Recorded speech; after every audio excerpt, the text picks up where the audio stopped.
The new podcast, In the Shadow of Princeton, starts as the matriarch of a prominent Princeton family is found stabbed to death in her locked basement. Investigators look from a serial attacker to her family to Princeton University students. One hot-blooded investigator sees a conspiracy. Is he way off base, or does privilege let you get away with murder? In the Shadow of Princeton is available wherever you get podcasts, or you can binge it ad-free by joining Wondery Plus in the Wondery app, Apple Podcasts, or Spotify. Hey, it's Austin James. Yes, I'm living with diabetes, but it doesn't have to define me. Thanks to the Freestyle Libre 3 Plus sensor, I get real-time glucose readings throughout the day. The Freestyle Libre 3 Plus sensor is small and easy to wear, giving me the freedom to focus on my life as a parent and a musician. Now this is progress. You can get a free sensor at freestylelibre.us. Offer available for people who qualify. Visit myfreestyle.us to see all terms and conditions. Certain exclusions apply. Data on file, added diabetes care. For prescription only. Safety info found at freestylelibre.us. Hello and welcome to this week's edition of the Beaver Banter podcast. I'm Nick Daschel and I cover Oregon State football for the Oregonian and OregonLive. This is the bye-week edition of this week of the podcast. We'll be talking about what happened last week at Cal, as much as it probably pains everyone. The ramifications, is there a bowl in Oregon State's future, and the upcoming opponent, San Jose State. Joining me, as always, is former Oregon State defensive end Isaac Hodgins. Isaac, we're recording this on Saturday night, and there's no Oregon State game today. Did you watch any games today? Was anything worth watching? Did you see anything you liked? I just got done watching the Texas A&M game, and they're not doing too well right now. So it's a crazy year in college football this year. I feel like everyone's just beating everyone. It's almost like everyone's just cannibalizing each other in all these conferences. It's pretty exciting stuff. Yeah, I caught the end of the Iowa State game where they lost their first game. I caught Houston beat Kansas State, and Houston's only won like 3 or 4 games. So they kind of knocked them out. Arizona keeps losing. I mean, hot take, in my opinion, I think NIL has immensely helped college football just because I feel like the playing field has been leveled. People are able to go and buy talent if they have the money. And I don't know. I feel like there's a lot of worries coming into this college football year, people thinking NIL was going to ruin the game of football. It seems like it's even more exciting this year with all the talent being spread out. I don't know.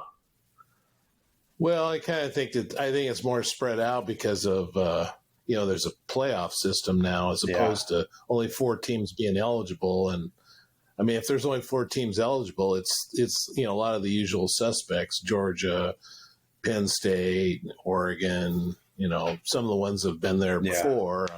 But with 12, I mean, it opens the door to the others. That, but wouldn't normally. Let's be honest too. The only schools that were paying people before, because let's be real, people were being paid before NIL, were the usual suspects. The Alabamas of the world and the USCs and these people were paying people. Now everyone's able to pay people. I don't know. I think it kind of, if you have money, you got a chance. Capitalism at its finest. It's kind of the way it is in the whole world, isn't it? If you got money, you can pretty much do a lot of stuff. You ever had any teammates or anybody tell you any stories about recruiting where they got some, before NIL anyway, where they got something that probably shouldn't have got. And I'll say for myself, I won't mention any names. I wasn't a massive recruit, but even I was able to get some stuff.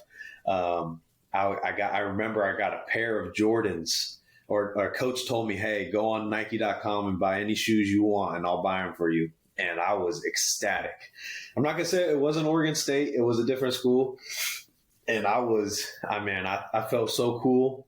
I remember you used to go on like official visits and you would sneak some gloves from the EQ room and you would just think like, oh man, this is so awesome. I remember at Oregon State, actually, it was my freshman year. I was with Isaiah, a few other players. We were at Tokyo Steakhouse and someone offered to buy us an appetizer. And I was like, oh man, we can't do that. My brother's like, just be quiet. Just take the food. And someone bought us an appetizer. And, this was around the time where Jameis Winston was getting in trouble for crab leg. So we were all scared, but we took that appetizer willingly. Yeah. Yeah, I can't imagine what guys at the very top of the food chain are getting. We're getting, say 5-10 years ago. I mean, it was probably a Lucky lot of crazy Johnny Manziel. stuff. Who knows what he'd be making in this day and age, man. I mean, all of a sudden you see a lot of cars in the Oregon State a lot of Teslas out there. A lot of Hellcats. Maybe cars you wouldn't have seen, 10 years ago. Guys actually have cars as opposed to 10 years ago. You'd see a not. bunch of football players trying to steal someone's bike. I remember Seth Trimmer. He was my pastor at Grace City. He said that their football team back in the day had a bike game where you try to go and get a bike or something. So you were down bad back in those days, riding bikes around. God, now around Oregon State, you got to be careful for students running you over with those scooters. Yep. Gee, man, they're just flying on the sidewalk, and anyway, that's enough of that. Now that you're a fan and you're not playing anymore, does Oregon State's current state of affairs impact you much, or do you just watch the game and move on? It doesn't impact me like it used to. It's kind of like, dang, we lost that one. All right, let me go get some more chicken wings. So it really doesn't impact me that much, but it does hurt a little bit when you got old people used to play who you knew on other teams. Like I knew a few people who played on Cal last year, like just would text you or say something the next day. Like, how'd that feel? Because we've been beating up on Cal pretty good the last few years. So we got a little bit of a taste of our own medicine this last game here. So. Did you hear from any former Cal players after, or anybody from Cal after Saturday? After that? And they were, and they rubbed it in pretty good. Did. I just said, man, why don't you get back to your math homework or something? Get back to your protests. I wrote about Dylan Black this week. He had some good news about his testicular cancer, and you played with Dylan for.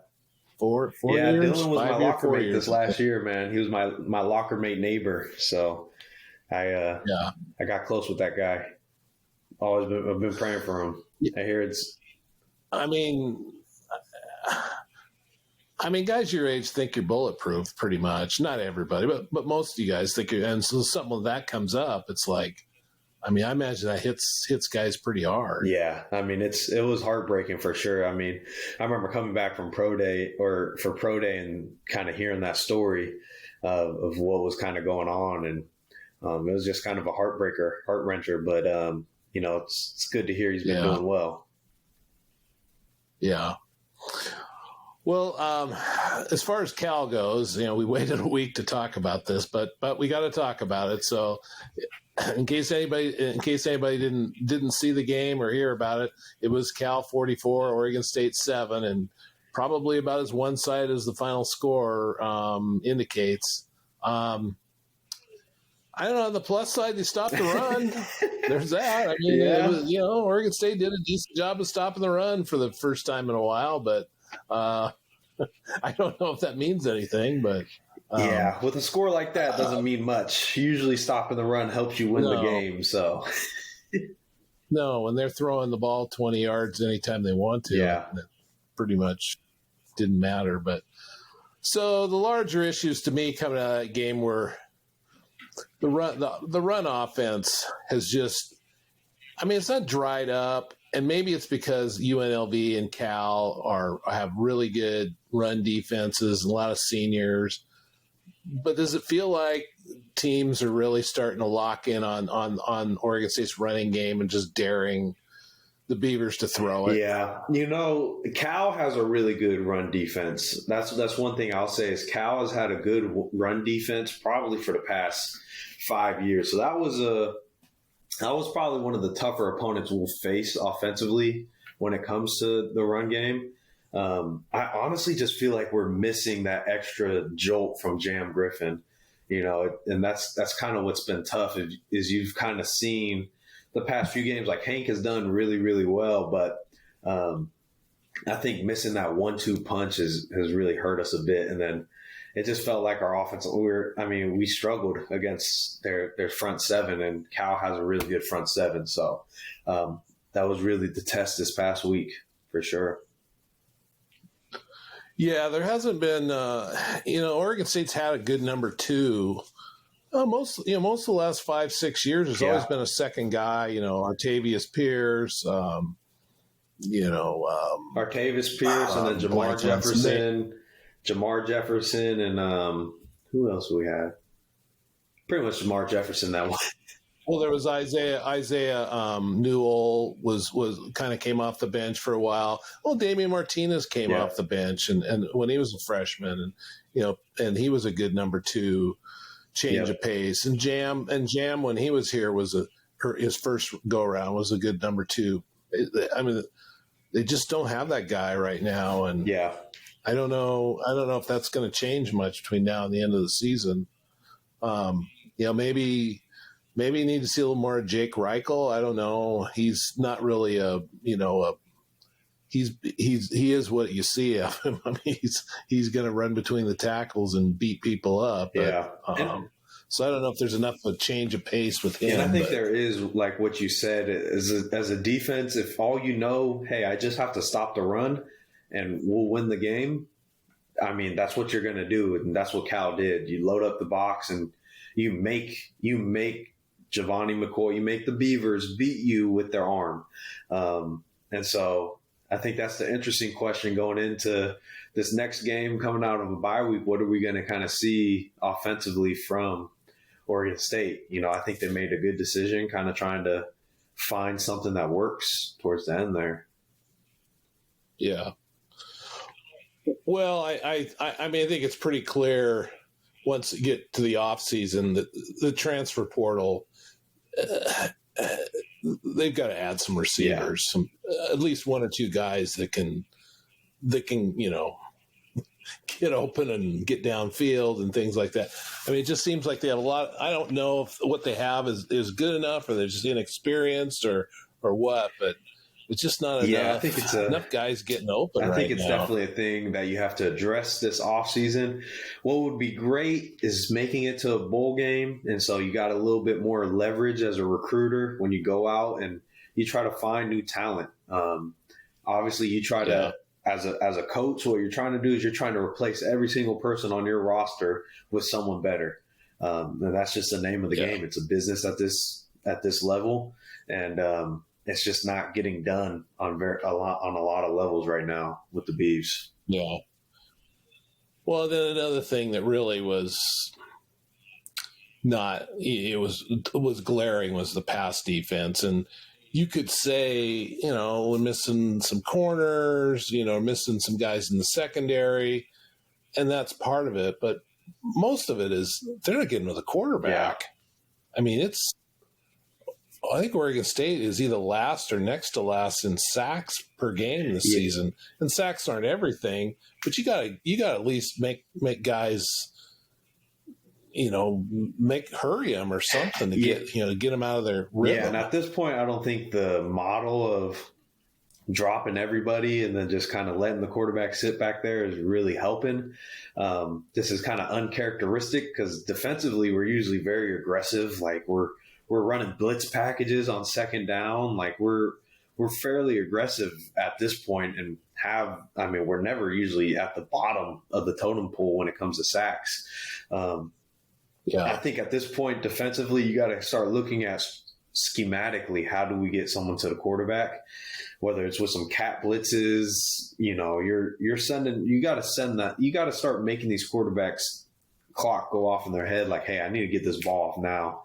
And I think the injuries does play really big into it. Honestly, I was talking with one of the Cal wide receivers after the game on Sunday, and he was telling me like they didn't even know what they were going to be facing at the game because they didn't know who necessarily was playing, just because there's so many injuries. Like our back end is just riddled with injuries, and we just had a lot of guys out. Right. Like I asked him directly, like, what did you guys, how are you guys preparing for this game? He was like, you guys just had so many guys out. It was hard to kind of even assess. I mean, I feel like people whenever the sacks are down, people automatically go, well, just need to blitz more. But I think in Oregon State's case, I mean, obviously there's that, but I think Oregon State's case is they're getting zero push up the middle. I mean, they're not pushing the pocket at all, and so if you don't get some pressure right up the middle, I don't know that blitzes are going to do it. Well, what the beautiful thing is at least schematically, when I've been there, is a lot of the blitzes are coming up the middle. So you have your interior defensive linemen actually work outwards, and now they become the contained guys, and then you're just sending dudes up the middle, either whether it's with a middle linebacker coming down the middle and then an outside linebacker looping around on the inside. But you've got to find a way, like you said, you can't just send people off the edges. It's got to be, hey, we're coming down the teeth, because that's the hardest thing for a quarterback when someone's running 40 miles per hour right at his face. That's a hard thing for him to be able to make a proper judgment call where to put that ball. So you definitely got to work on pushing the pocket for sure. I think on your base rushes and kind of collapse the pocket. It's just the pocket's not being collapsed, like to your point, and you got to find a way to do that, whether that's with a big dude pushing the pocket or with your dudes going to contain and then you're sending the house down the middle. One of the two. Yeah, we're not seeing a lot of A gap blitzes from this team. There's no gap to go through. Which there should be more of, in my opinion. But yeah. The other thing that's become very noticeable about this team is the special teams are just not making an impact, and that's pretty much everything outside of the punting. The punting has been good, but kickoffs. I mean, anytime Oregon State tries to return a kickoff, it seems like they maybe get to the 20, not even the 20. They had a fumble on a kickoff, I believe. Punt returns, it's non-existent. Blocked, right? It's like they're doing a decent job with punting and covering kicks. It's the return game that's just not there. And then when it is there, we don't capitalize on it. Like getting an onside recovery versus Nevada, we don't capitalize on it in any sort of way. And so it's like, what do you do? Yeah, I don't know. And Oregon State was blessed the last few years to have guys like Silas Bolden and Ant, returning kicks. That made a big difference. But it just seems like there's got to be a couple of guys on that roster that could make a difference returning kicks at some point. But it hasn't happened yet. So the combination of all those things are just starting to add up and make things difficult. And now you got a 3-game losing streak. Coming out of this game, do you think we're going to see a quarterback change? At this point, I kind of hope so. If you can't do anything, if you can't pass the ball, you can't. Like we always say, you got to be able to run the ball. I think we've proven pretty well that we're able to do that fairly consistently. You got to be able to make some explosive plays happen at some point, and you got to be able to make some basic passes, some basic completions. And I think Ben showed that. It was just, Nick, when I tell you I was so frustrated, watching the game. Ben completes a 30, the biggest explosive of the night. What was it? It was a 30-yard reception, and they take him out the next play. I'm just so confused as to what's the thinking there of like, okay, this guy we just put him in the game. He just had a huge play. Okay, let's bring in a different package. What? Let him roll. Let him get hot. Let strike while the iron's hot. I just don't understand it. I didn't understand the switching back and forth between him. I don't know if they're just if they developed the whole game plan around a running quarterback, and so they felt like they needed to bring Johnson in. And it's just like, dude, leave Ben in. He's completing some. I just didn't understand it. I didn't think it was I didn't think it was a good decision, in my opinion. I think they should have left Ben. Well, I'm gonna say that the coaches are smarter than I am, but I've seen enough Ben over the years to make me think he can deliver. He can lead this team somewhere if he's given the chance, I think. Now maybe they see something different in practice and they see Giovanni just being much better. I don't know. I just see enough of Ben Gulbranson to think that he's a guy you got to give a shot to at this point. I feel like Giovanni he's I think he's just so banged up right now that he just can't. He's kind of a shell of what he was a month and a half ago. Yeah, and it's one of those things where it's like when you play a disciplined team like Cal, where you're not going to be able to just run up and down in the field like this is, Nevada or someone else who's a little less less solidified as a defense. Like Cal's a really good defense. Like Cal is people don't give them enough credit. And so it's hard to just like, hey, I'm going to just go run the ball all over these guys. Like I'm going to just use my legs. It's like these dudes are disciplined. They're veterans. Like they know football. They're good at football. You've got to, as a running back or as a running quarterback, you got to use your legs in order to a means to an end, to get yourself into these positions where you can make a 10-yard pass. I'm just not seeing the consistency in that realm. And I've seen, like you've said, I've seen it from Ben. Like I've been on a team where Ben has managed a game well, and I don't understand why. You don't need a superstar quarterback in there. You just need someone who's going to manage the game well, who's going to hand the ball off, make good decisions, and put the ball where it needs to be in order for your guys to make some catches and make some plays. Right. Yeah. How does a team react to a quarterback change? I mean, during your career, you really only had one, and it was not really it wasn't really much of a change. It was when Jonathan pulled Sam Neuer out after the first game in 21 and went to Chance Nolan, and he went the rest of the way. I don't recall any mid-season switches at quarterback, outside of an injury or something, like when Ben came in for Chance Nolan in 22. I mean, does a team? How does the team react to that? Do they see it as desperation, or do they see it as a positive? How do they see it? Well, I think in the situation Oregon State's at, you see it as a positive, right? If I'm on the sideline right now, I see them put Ben Gulbranson in, and what was it was his first drive, and he throws a 40-yard pass. I'm like, oh, let's go. We're rolling. This is what we needed. And then you take him out the next play. I'm like, what the heck are we doing? I'm sorry, Nick. I can't get over that. Like, what? Why? Why would you take – I don't know if that's just me being headstrong and I'm a defensive guy and I don't know what I'm talking about, or if it's like, dude, you haven't been able to complete a pass all day, and then you throw a 40-yard pass and you're like, okay, let's bring a running quarterback in and run a quarterback run. It's like, what? Yeah. Like, that's what, who did that is UCLA. And look how that turned out for them when we played them last year. They couldn't, they were just switching quarterbacks back and forth and they couldn't get anything going, and we demolished them.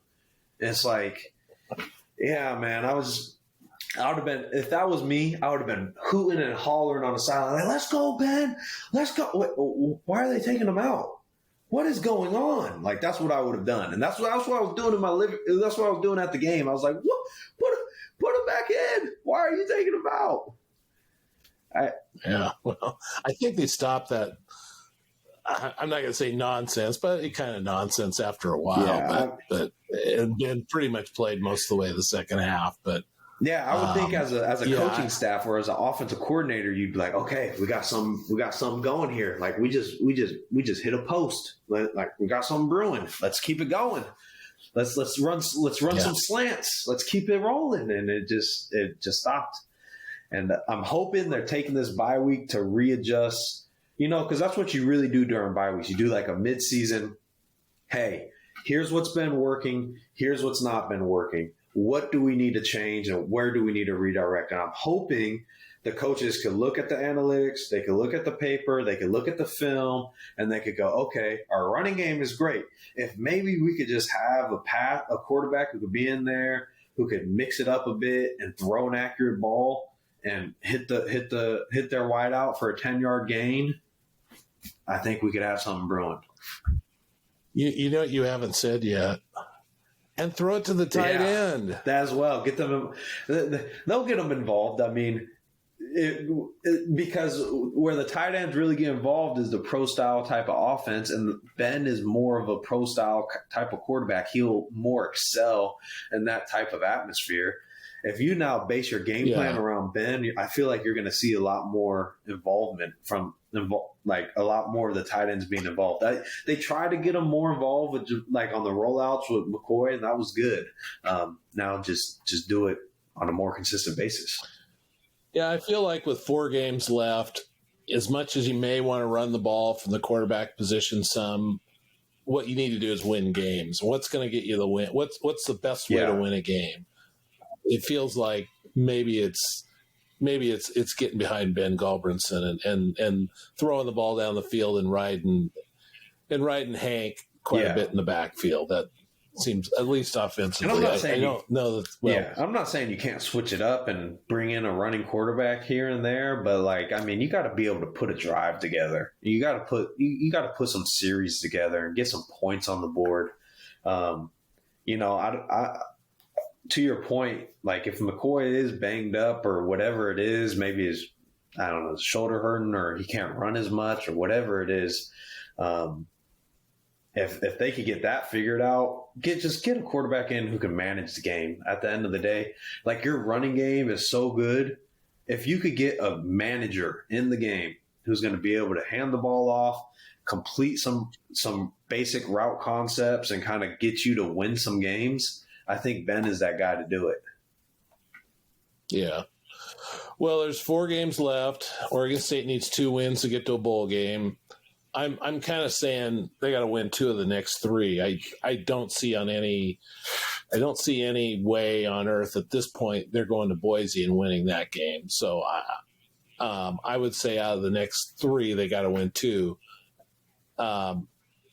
But realistically, they probably need to win the next 2 because if Washington State's going to be a difficult game. But I think that's a team they can beat if they got things going. But when a team's on a 3-game losing streak heading into November, it just seems like it's easy to check out and start looking to the portal or next season. And I mean, how does Trent keep this team together? I think that's the battle you fight for sure, because that's the hard part. You got this young team. You got to get them to buy in and to believe like, hey, stick it out. We're young. We're learning. We're growing.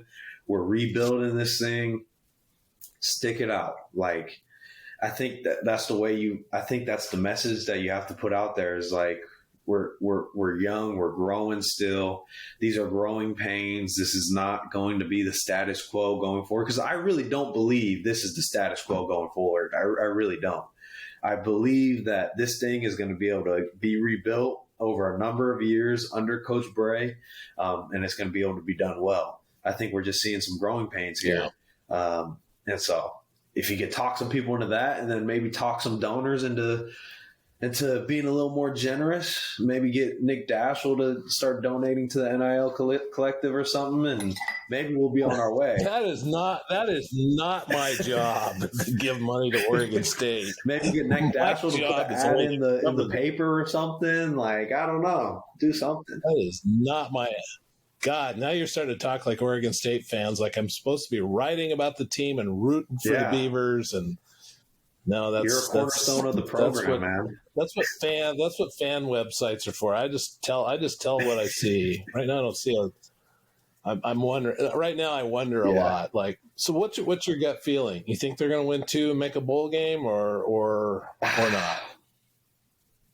I get concerned because of your prior comment of you start to check out around this time of the season. Usually November is when you're playing your best football. Oregon State was playing their best football in September, and that's not a good sign if you're playing your best football at the beginning of the season, your worst football at the end.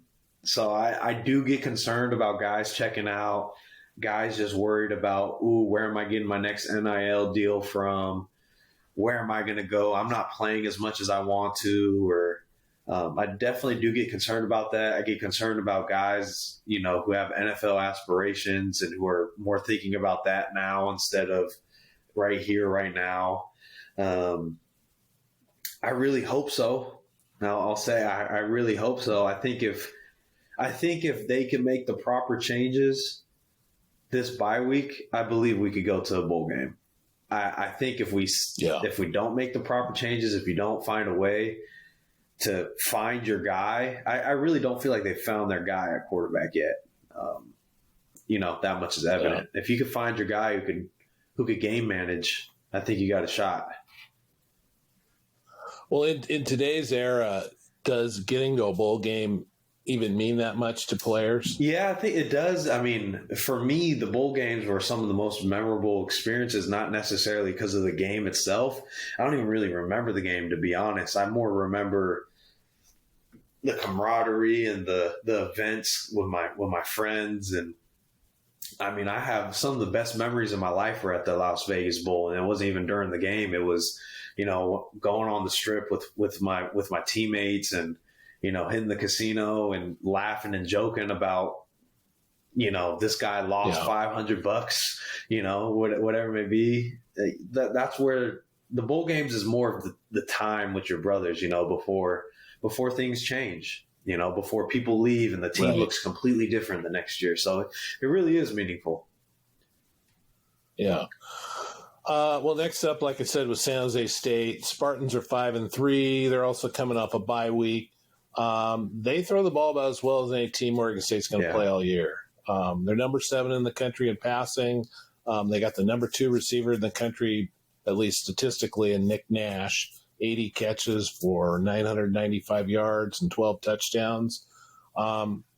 They've got 2 quarterbacks they're playing, and it's confusing as to what the strategy is.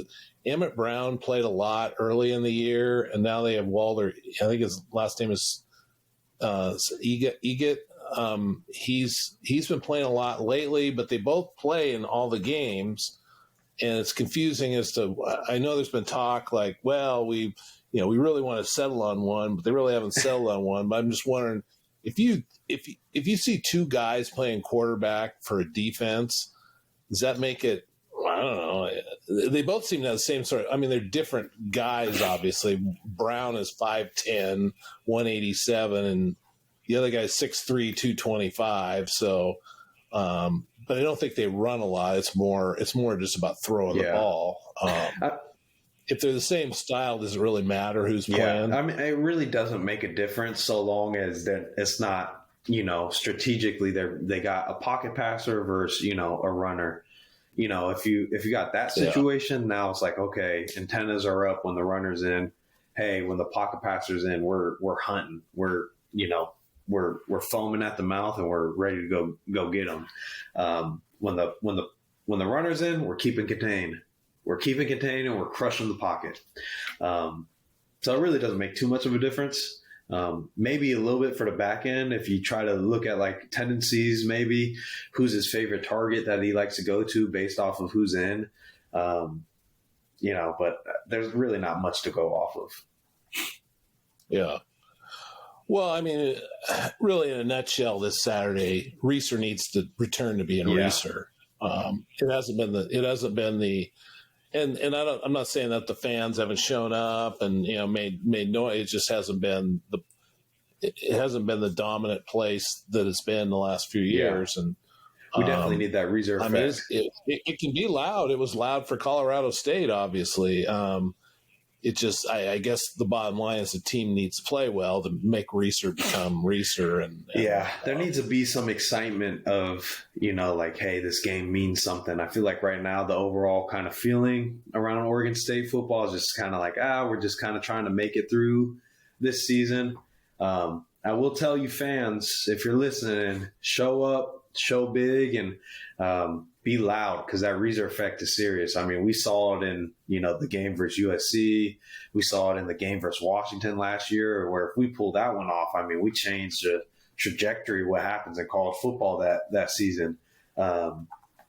So be loud. The Reeser effect is real. I mean, And honestly, as players, when we had that was a big thing for us is, we don't lose at home, So when we have that Reeser effect of it being loud and we've got some momentum going, the fans are behind us, that we took a lot of pride in playing at home, especially those last few years at Oregon State.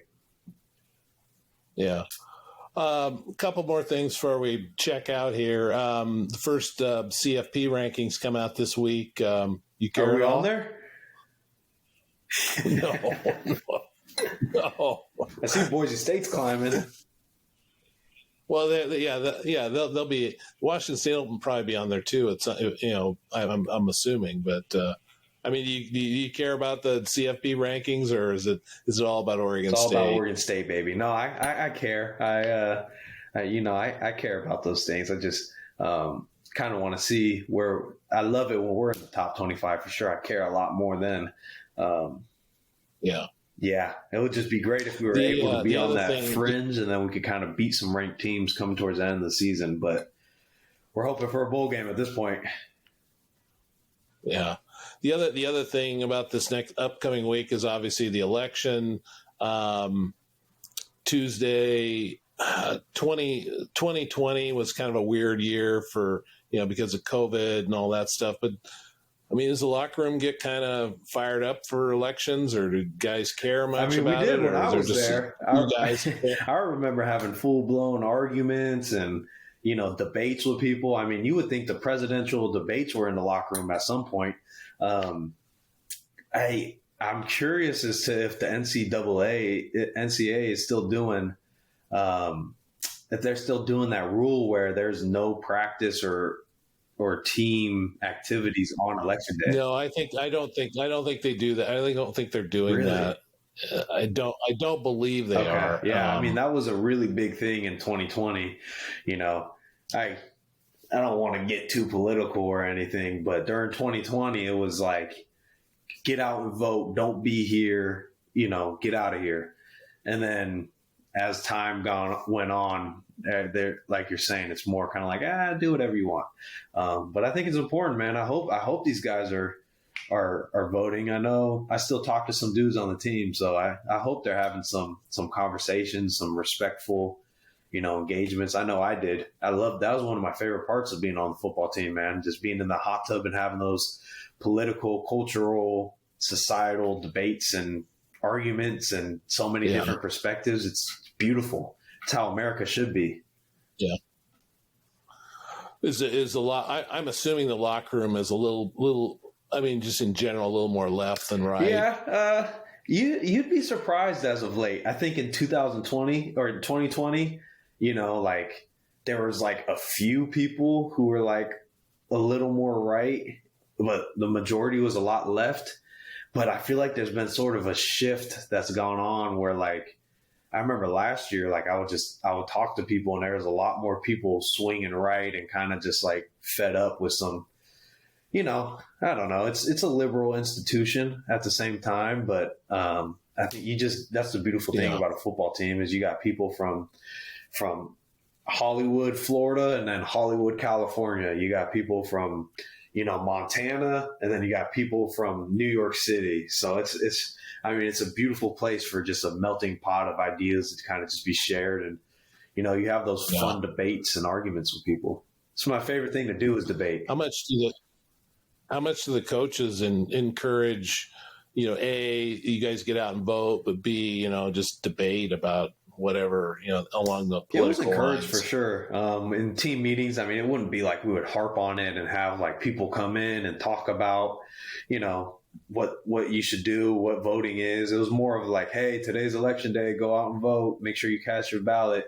I know Coach Lange was big into making sure we voted. He actually, I don't think he can vote. He's not a citizen technically because he's from Samoa, but that's also the cool part is we have, people from Sweden and Tonga and all these places are I'm voting for this person. I'm you can't vote, man. Get out of here. You got no say. Who was the guy from Sweden? I'm Simon. blanking on his name. Simon, right. Yeah, Thomas Collins is down from Sweden. Thomas Collins, he's a funny guy. You should ever read him. Yeah, I don't know. Yeah, I don't know if he can. I'm guessing he probably can't Definitely vote. not. So. Oh no, he actually is. He's an American citizen because his dad is American. Is he? Okay. Yeah. Okay. All right. Well, I guess the message here is get out and vote, regardless of what party you're pulling for. People. Yeah. All right. Well, that's going to do it for this week's podcast. We'll be back next week to talk about if Oregon State rebounded, and then preview it's going to be a real interesting game, though. Beavers' first ever game against Air Force in Colorado Springs. So we'll see you next week. Calling a Beaver win. Go Beavs.